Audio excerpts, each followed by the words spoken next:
ચાલો આજે એ સમજીએ કે જે ખેડૂત મિત્રો ખેતી માટે જમીન ખરીદવા માગે છે એમને આર્થિક રીતે મદદ ક્યાંથી અને કેવી રીતે મળી શકે છે. તો સૌથી પહેલો અને સૌથી મોટો સવાલ મનમાં એ જ આવે કે જમીનના ભાવ તો આસમાને પહોંચી રહ્યા છે, તો શું સરકાર ખેતીની જમીન ખરીદવા માટે કોઈ પ્રકારની મદદ કરે છે ખરી? અને જવાબ છે હા, બિલકુલ, સરકાર મદદ કરે છે. પણ આ મદદ છે ને એ બે અલગ અલગ રીતે મળે છે. એક છે સીધી સહાય અને બીજી છે આડકતરી. કોને કઈ મદદ મળે એ અરજદાર પર આધાર રાખે છે. ઓકે, તો આ મદદને સમજતા પહેલા એ સમજવું જરૂરી છે કે મૂળ સમસ્યા શું છે, એટલે કે જમીનના ભાવ અને ખેડૂતનું ગણિત કેવું છે. જુઓ, એક સીધી સાદી વાત છે.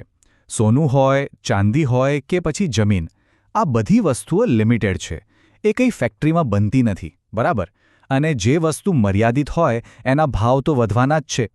આ જ કારણે ખેતીની જમીન નાના ખેડૂતોની પહોંચથી વધુને વધુ દૂર જઈ રહી છે.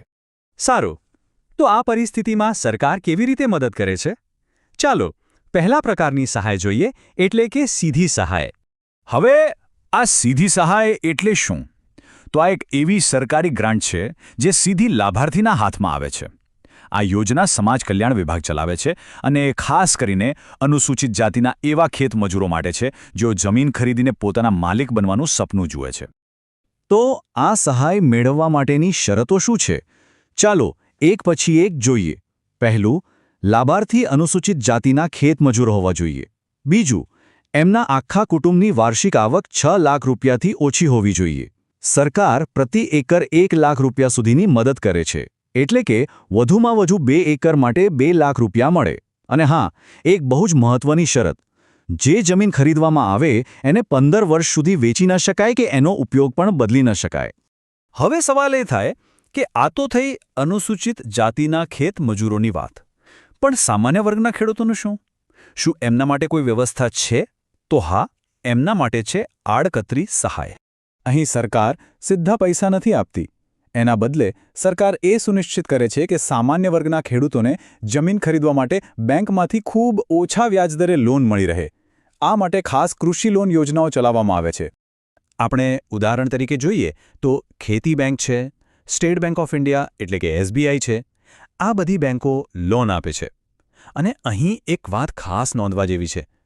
બંને બેંકોની પ્રાથમિકતા કોણ છે? એવા ખેડૂતો જેમની પાસે 5 એકરથી ઓછી જમીન છે. એટલે કે અહીં પણ નાના ખેડૂતોને મદદ કરવાનો જ હેતુ છે. પણ એક મિનિટ, લોન એ મદદ કઈ રીતે થઈ?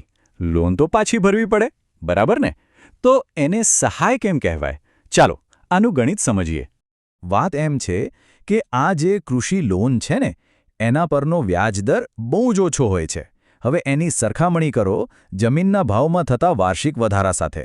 જમીનના ભાવ જે ઝડપથી ઉપર જાય છે એની સામે લોનનું વ્યાજ તો લગભગ કંઈ જ નથી. એટલે જ તો કહેવાય છે કે આ એક પ્રકારની આડકતરી સહાય છે. વિચારો, એક એવી વસ્તુ ખરીદવા માટે તમને સાવ ઓછા વ્યાજે પૈસા મળી રહ્યા છે, જેની કિંમત દર વર્ષે એ વ્યાજ કરતાં અનેક ગણી વધી રહી છે. આ તો એક મોટો આર્થિક ફાયદો જ કહેવાય, નહીં? તો આ બધી વાત પરથી આપણે શું શીખ્યા?